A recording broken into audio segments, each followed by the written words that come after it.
You name a writing craft book that focuses on structure and I have probably read it. But it's always kind of bothered me that most of them kind of write from a place where it's like they're assuming you're writing a novel from one single point of view, one narrator, one protagonist. Very few of them actually address how to apply their method if you're writing a multi-POV novel. Some of them do, but when they do, it's kind of like, well, just make this beat sheet or this outline or this synopsis for every single one of your characters.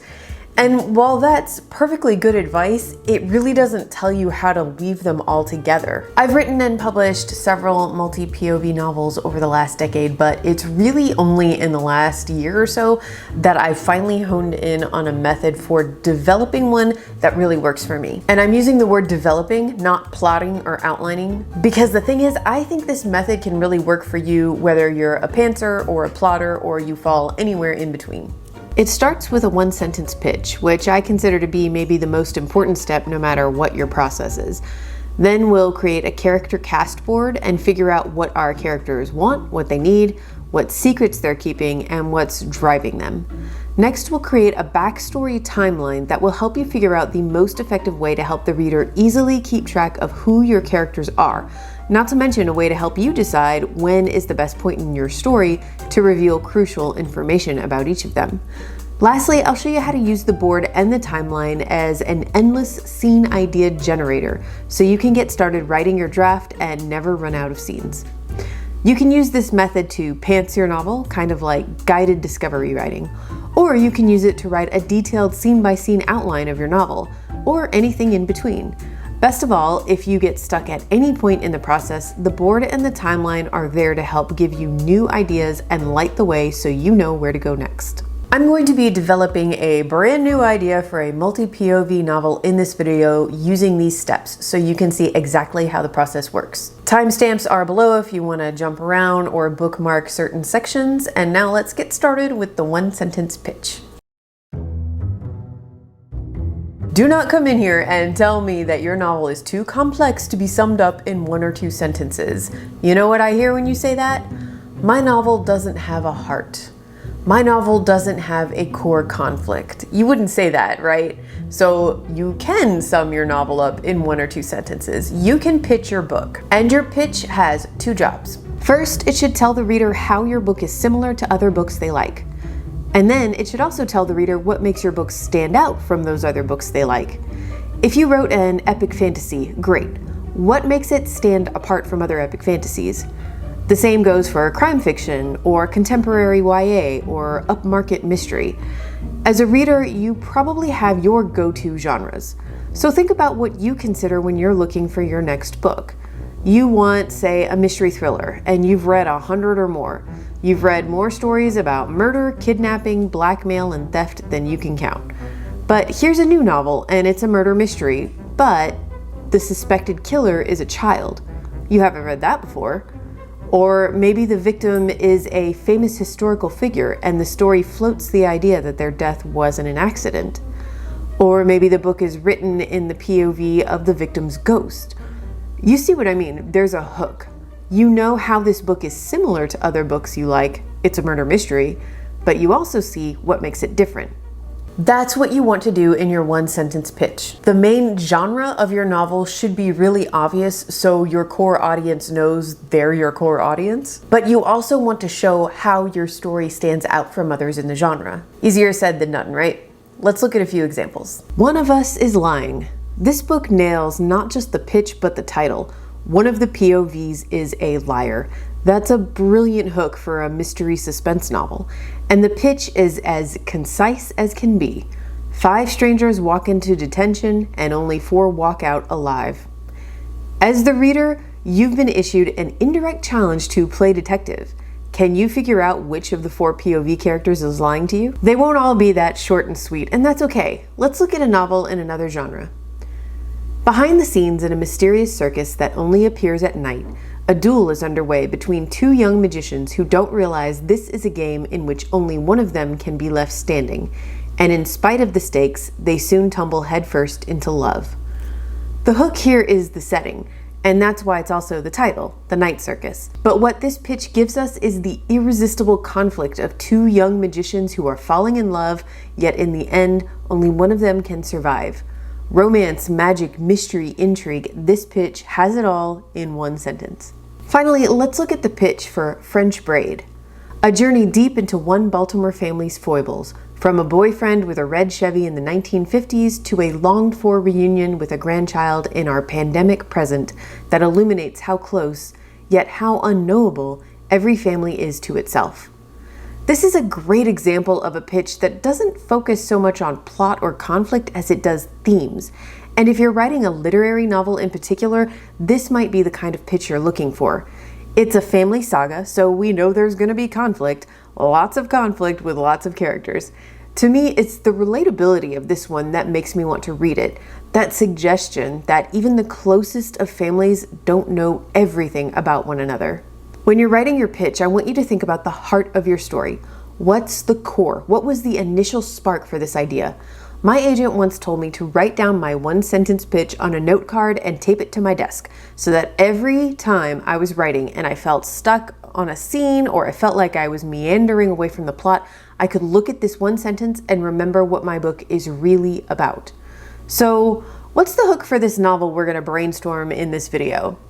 I visited my family in Seattle earlier this summer, and they live on a cul-de-sac, and the neighbors had a July 4th block party while we were there. These houses were built back in the 60s, and like many neighborhoods, they've seen a lot of turnover. There was this one neighbor who'd been around for, I think, a decade or so, and everyone else at the party was newer, like they just moved in within the last few years. So that one neighbor was giving us all the dirt about the former owners of all of these houses. She told us this story about how she was doing some landscaping in her backyard, and the workers uncovered a buried gun and a buried bathtub. And I thought, well, there's a story. So for this video, let's develop a multi-POV novel called The Cul-de-sac. And how's this for a pitch? When a family moves into an older home and discovers a gun and a bathtub buried in their backyard, they soon learn one of their neighbors will do anything to stop them from digging up the past. Is it a perfect pitch? No. You can always refine your pitch as you learn more about your characters and your story. But for now, I think this is good enough to start with. So let's start creating a cast. So who's this story about? Let's say there's 5 houses in our cul-de-sac. I like the idea of having one character who's lived here for several decades and knows all the dirt on the old neighbors. Let's say this is a widower named Bert. He's a retired college professor and he loves woodworking. He's even converted his garage into his own woodworking shop. I like the idea of there being a new family on the block, and I had that in the pitch. So let's make one of those family members our reader's surrogate character. We've got a family of 4 here, parents in their 30s and 2 teenagers. I'm gonna make the youngest one our POV character. Her name is Leslie, she's 14, and she's about to start high school, which means I just decided that this book starts at the end of summer. That's a rough time for a kid to move. New school in a new town, and it's high school on top of that. I want to add more to that, of course, and I could give some POV time to the other 3 characters in this family. But for this story and for this video, right now, I think I want there to just be 1 POV per house. Moving on, here we've got a couple in their 50s. Our POV character is Maggie, and her wife's name is Ruby. They've got a son in the military. Ruby's an attorney, and she's in the middle of a trial right now, so she's hardly ever home, while Maggie is a freelance illustrator who works from home. She's super chatty and sociable, the kind of neighbor who will probably pop out to chat if she sees you checking your mail. Her studio, where she works, is on the 2nd floor of her house, overlooking the cul-de-sac, so she sees everything while she's working.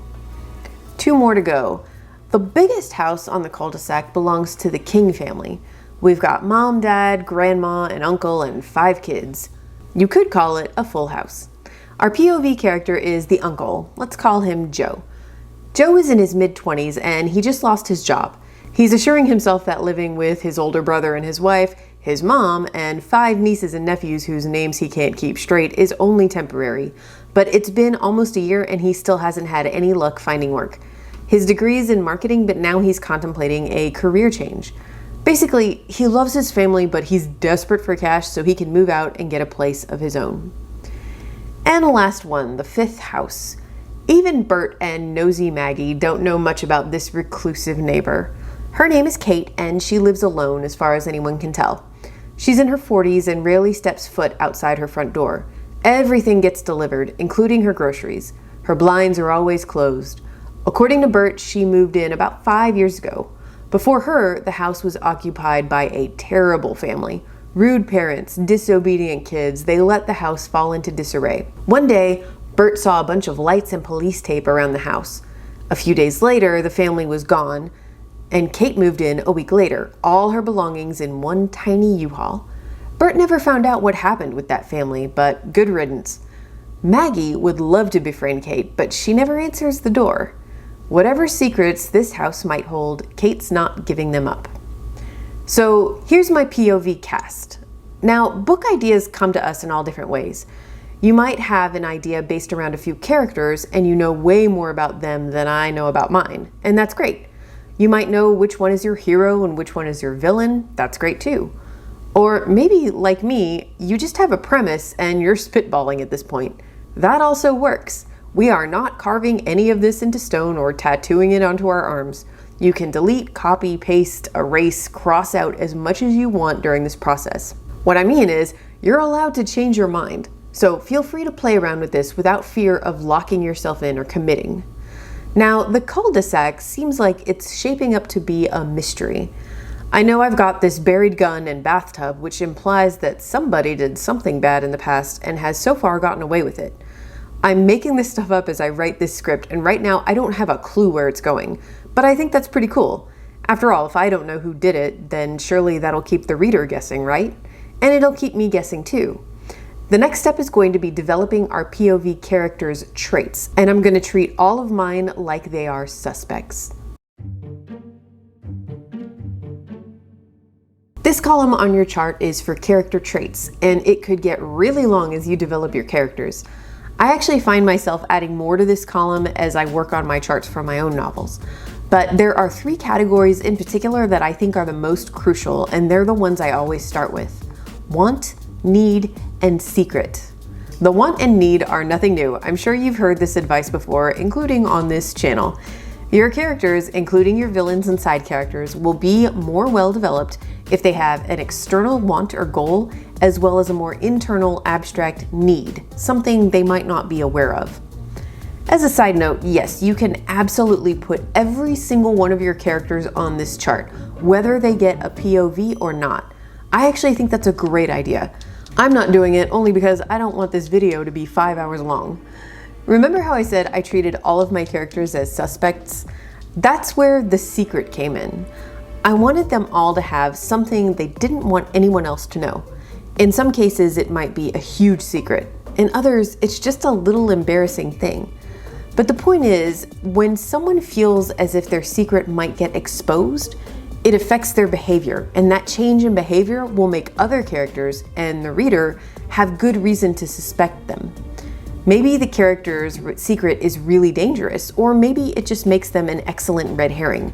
A huge part of the fun of reading a multi-POV novel is that you get to see all these other characters from different perspectives.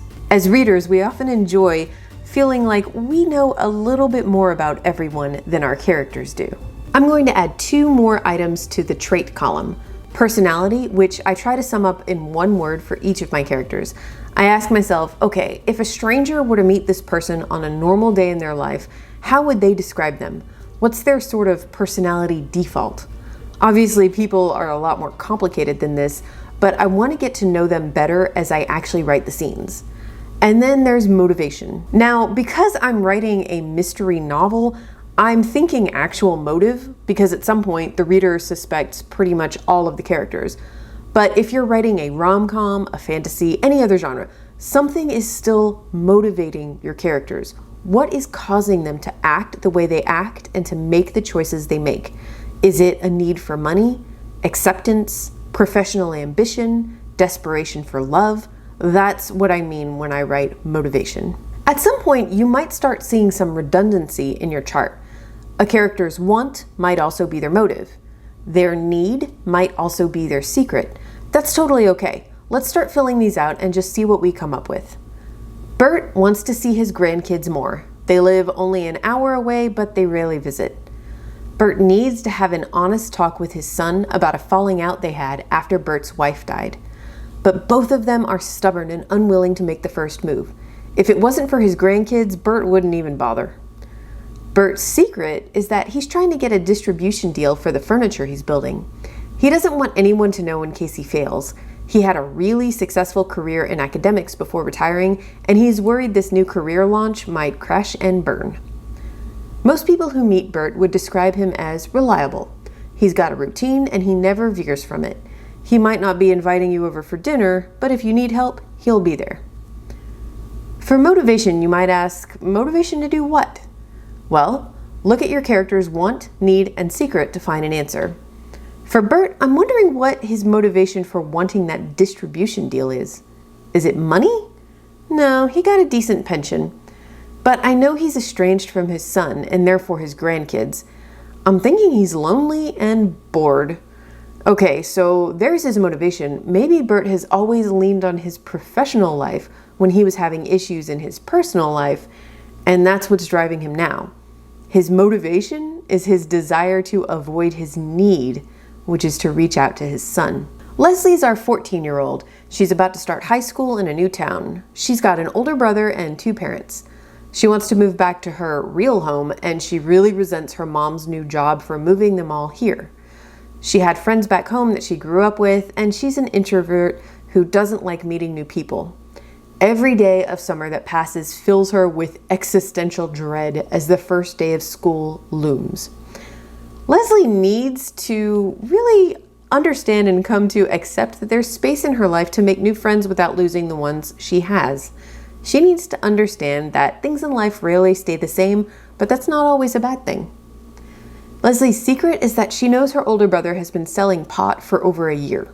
He has no idea Leslie knows, and his parents think he is the perfect son. Leslie hasn't decided yet what, if anything, she's going to do with this information. Anyone meeting Leslie for the first time would describe her as shy. Leslie's motivation for most of her actions is fear. She's afraid of trying and failing to make new friends. She's afraid of starting high school in a new town. She wouldn't admit this to anyone, even herself, but she's afraid of growing up. Maggie wants friendship. She's a very social person, and she's not cut out for this whole work from home and total isolation thing. Maggie needs to have an honest talk with her wife, who is in the middle of a huge trial and is rarely home. But Maggie can't bring herself to do that because she has a secret, which is, over a month ago, Maggie received notification from the military that her and Ruby's son is MIA. Because of the top secret nature of his assignment, she doesn't have much more information. She couldn't bring herself to tell Ruby, and she just kept putting it off. The more time that passes, the more angry Ruby is going to be that Maggie kept this huge secret from her. And Ruby is an attorney. Arguments with her are the worst because Maggie can never win. Most people would describe Maggie as friendly. Some people might go with nosy.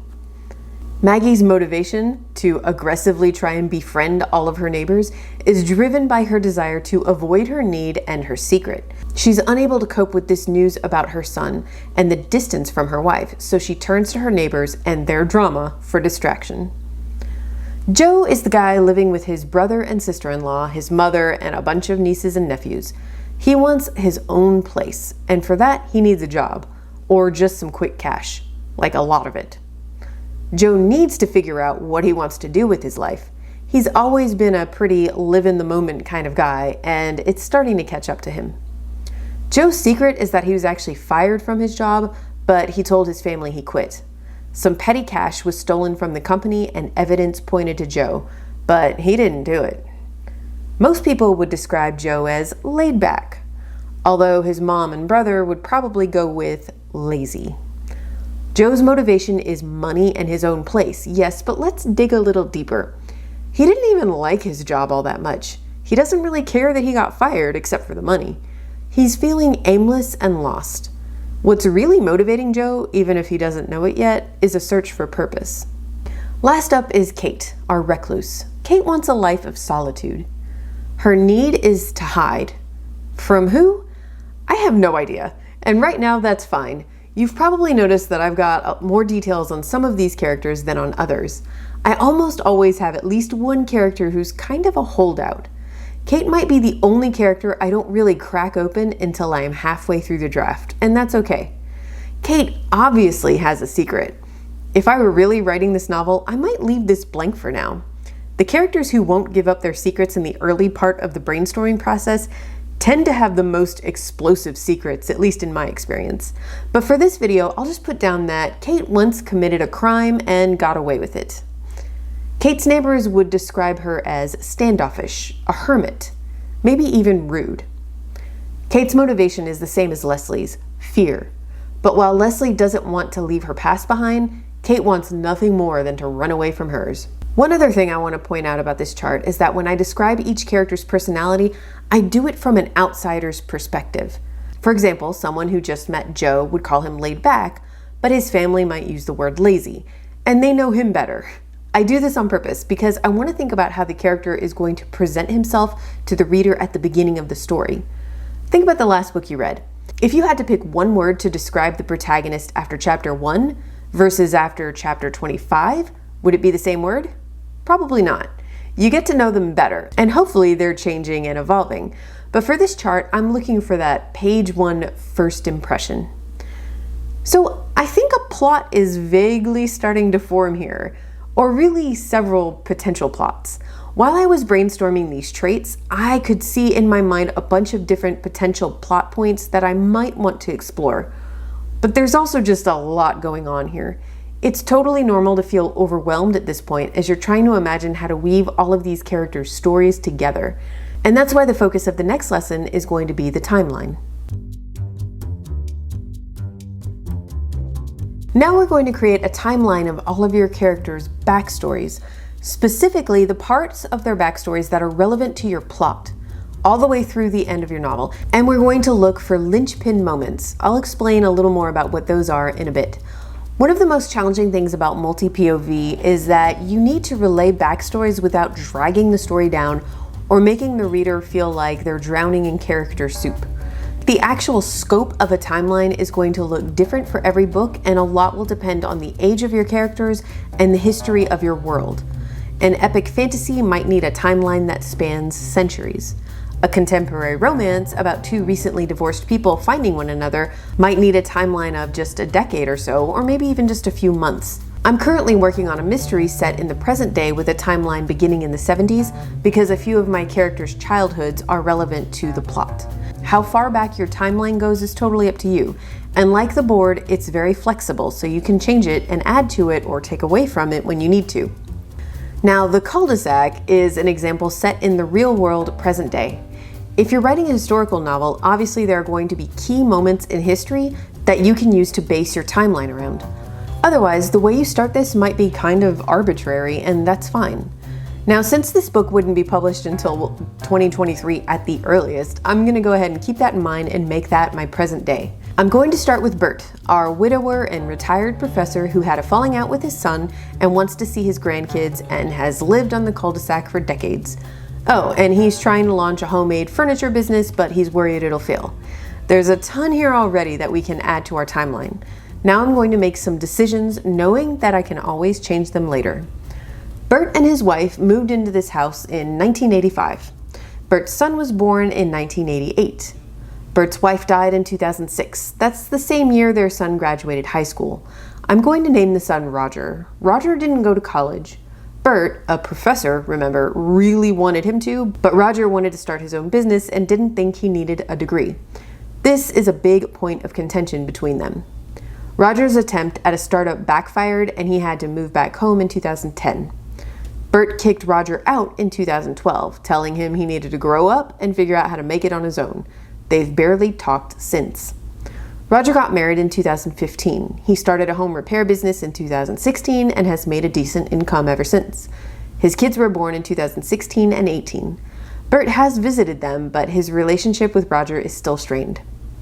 Bert retired in 2020. The pandemic means he's unable to visit his son and grandkids for a year. During this time, he and Roger drift even further apart. And you know what? Maybe Bert didn't retire. Maybe he lost his job. A lot of people did in 2020. So I'm going to kind of leave that as a question mark for right now. Now, Bert is trying to launch a furniture building business despite having no education or experience in this area. This is exactly what caused a rift between him and Roger. And though Bert can't even admit it to himself, he feels like a bit of a hypocrite. He's keeping this whole furniture business a secret, not just out of insecurity, but because of all the fights he had with his son, who also wanted to pursue his passions, which Bert discouraged. On top of that, the pandemic gave the two an excuse not to see one another. Now, Bert knows if he wants to spend time with his family during his retirement, he's going to have to face all of this eventually. Now we'll add Leslie into the timeline. This is our 14-year-old. Her family is new to the cul-de-sac, and she's about to start high school and wants to move back to her old town. She knows her older brother is selling pot, and she's already got a lot of resentment because her parents made her move and because they see her brother as the golden child. Also, she's 14. She's got a lot of resentment. So I'm going to take this info that I have here and place it on the timeline. Leslie's family moves into the cul-de-sac at the start of the story in 2023. Leslie finished middle school in the spring of 2023, and now it's late summer. Leslie discovered her older brother Jason was selling pot in the fall of 2022 when she was in 8th grade and he was a sophomore. He doesn't know that she knows. Jason was born in 2007 and Leslie was born in 2009. This probably isn't really relevant or important info, but I'm adding it anyway because sometimes it helps me with visualization, especially when I have a cast of characters with a wide range of ages. Also, in this case, look, I made a connection that might have taken me a lot longer to make had I not added all of this. I'm noticing that Jason and Leslie are younger than Bert's son, but older than his grandkids. I'm thinking their sudden presence in the neighborhood is really going to get Bert thinking about his son and his grandkids. Since they just moved in, her parents have decided to do some landscaping.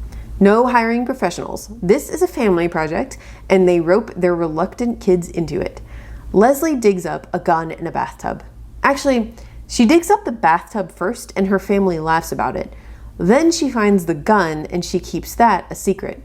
Remember, Leslie is feeling resentful about her situation. The gun isn't loaded, and it's obviously been there a while. It's not a danger to anyone, so she decides to keep it just her little secret for now. If her brother gets to have a secret, so does she. In fact, my mind is kind of racing on this now, and while this isn't necessarily something I'd include in the timeline step, I think I can see Leslie telling Bert, her kind older neighbor who's lived here forever and seems kind of lonely, about the gun in the bathtub. See if she can get some dirt on who lived in her house before her family moved in. Next up is Maggie, whose son is MIA overseas, and she hasn't told her very busy attorney wife, Ruby, who's in the middle of a huge trial.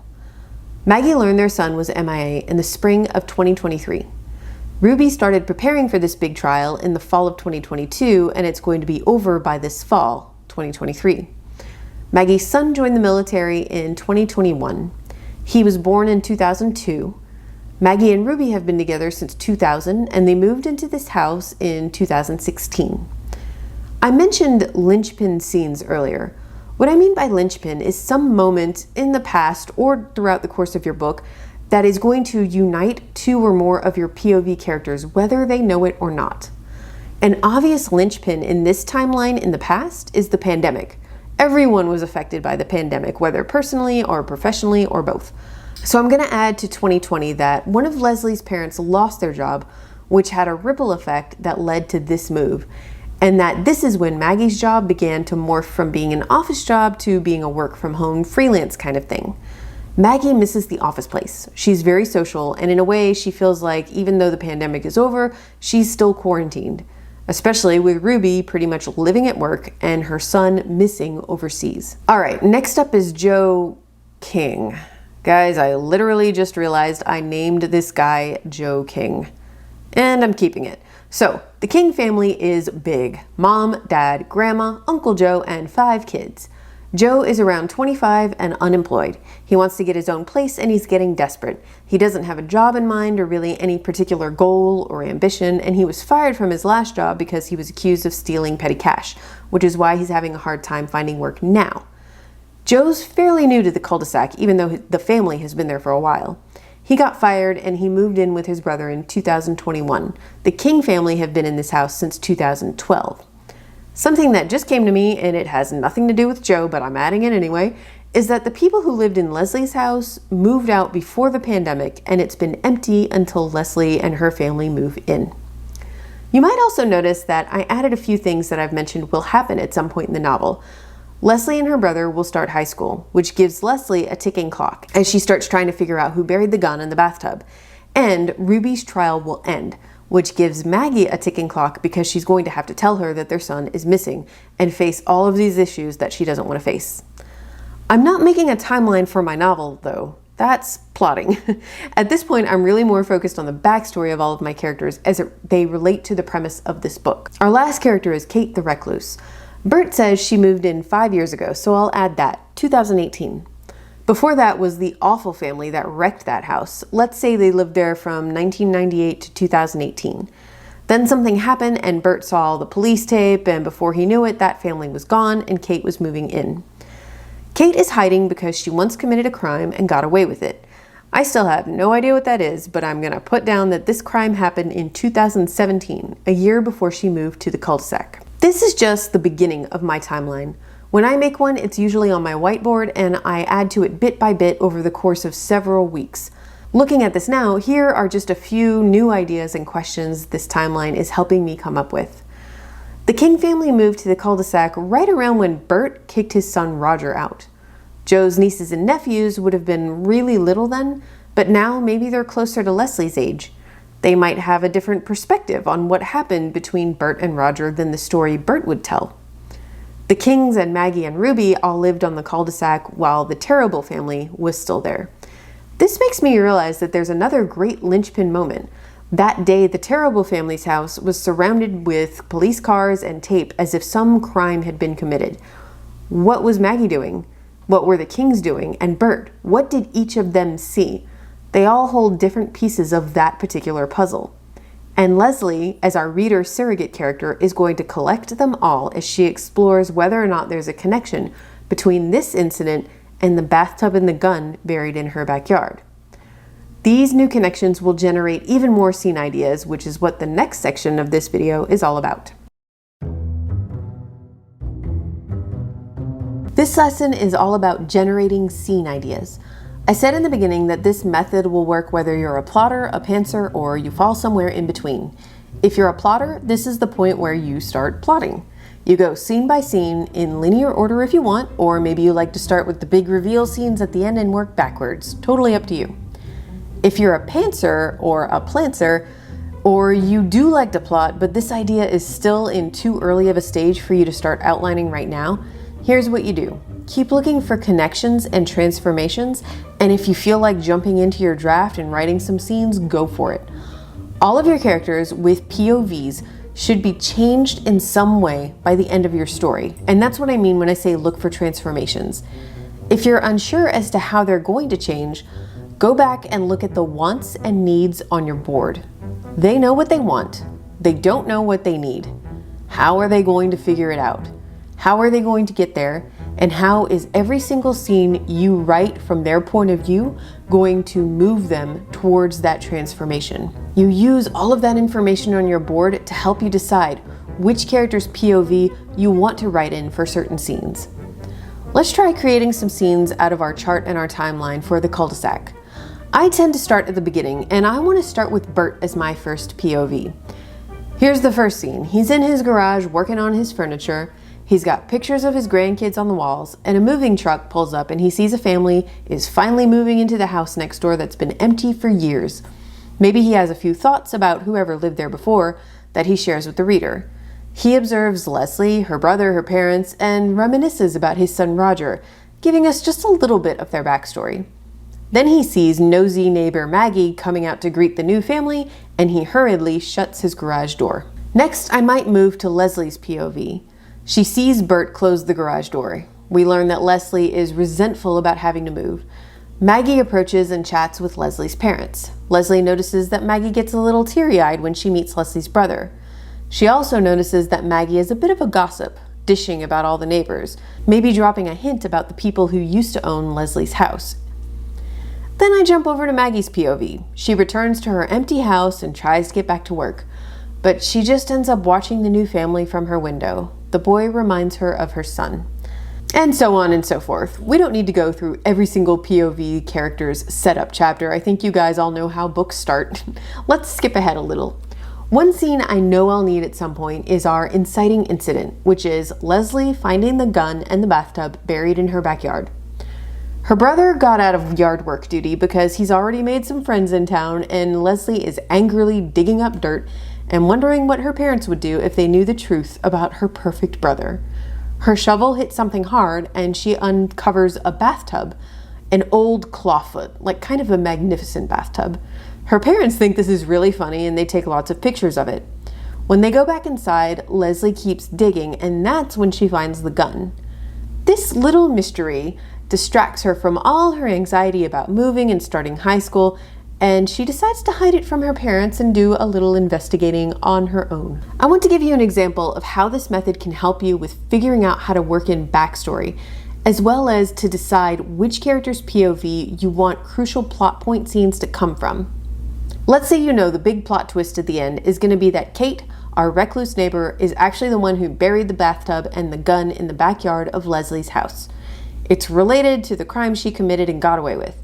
She moved back to the cul-de-sac the year before the former owners of Leslie's house moved out, and she had something to do with making them leave.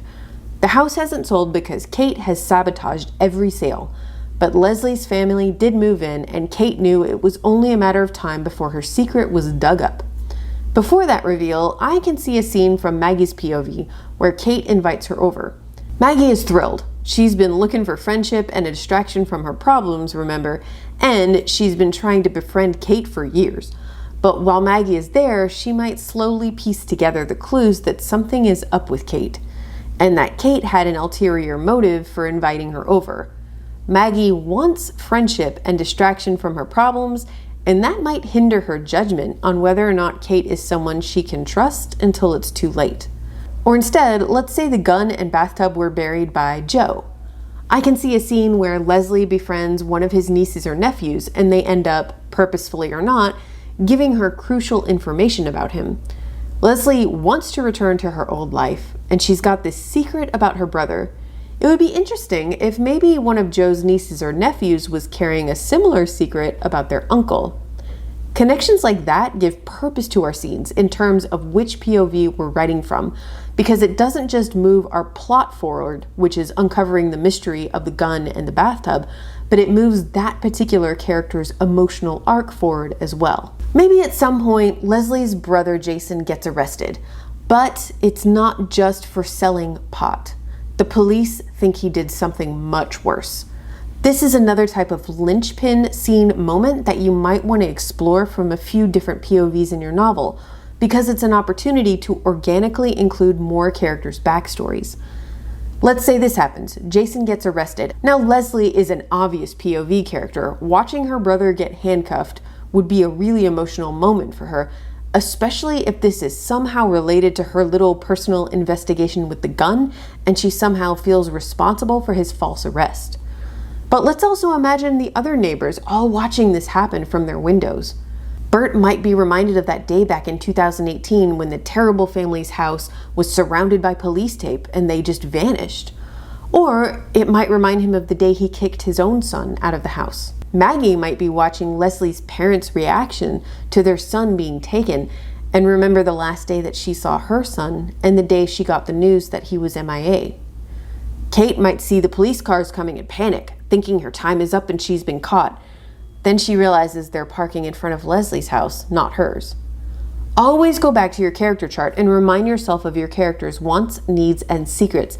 That's how you make sure every scene has a solid emotional arc and that you have a solid reason for writing that particular scene from that character's POV. Maybe you have a scene where Leslie shows the gun to Bert and asks about the former owners of her house.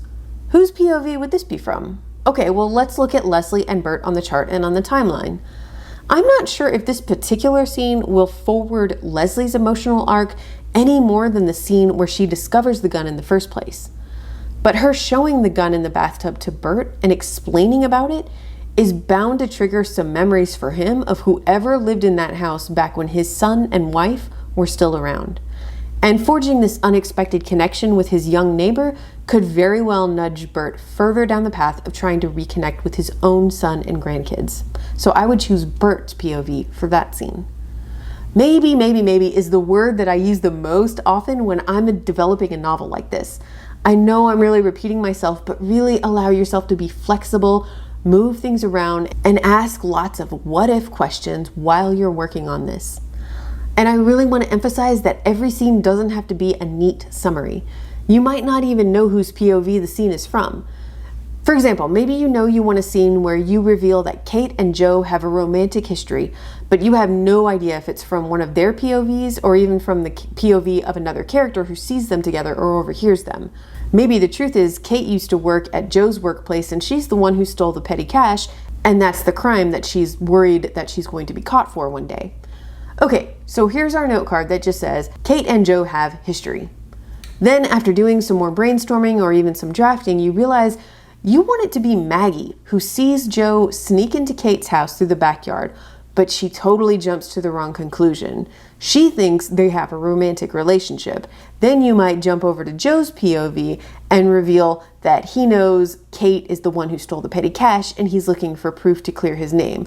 Whatever it is that you want to do, you add that to the card. I just keep going with this, writing these scenes out and adding as much detail and all that I can. Then I write a summary, just like what you see here on the screen, on an index card, and I stick them up on my corkboard. That way, when I get ideas for changes or additions I want to make later, instead of flipping around in a notebook or scrolling around a document, I can easily just look at my board and make a note on that index card. Now, I usually write my drafts linearly, but obviously scene ideas will come to me out of order. Now, if you're the kind of person who can write a draft out of order, more power to you, but I can't. My solution to this, when I get a scene idea, but I'm not at that point in the draft, I just write it down on an index card and I stick it to the bottom of my board to kind of wait for its turn. In this case, let's say I know I want this scene where Maggie sees Joe sneak into Kate's house, but I'm not sure where it's going to come in. Well, there it goes at the bottom of my board. Then I just keep writing my draft. Whenever I get stuck and I feel like I'm not sure what I want to write next, I go look at all these chords at the bottom of the corkboard to see if I'm in a good spot to include one of these scenes. And that's what I do. Just work my way through a draft of this book, kind of simultaneously plotting it and drafting it at the same time. But like I said, you could plot it all out first, or you could just start drafting and only use the cards and the board when it helps you. Every time I get stuck, I go back to my character chart and the timeline. Combined, working together, they are like a scene idea generator with infinite possibilities. And whenever I get a scene idea that I know will come later, I write it down. Those are like my lamplights in the dark. That's what I mean when I say guided discovery writing. Some authors can get an idea, open a document, and just write a first draft, driving in the dark.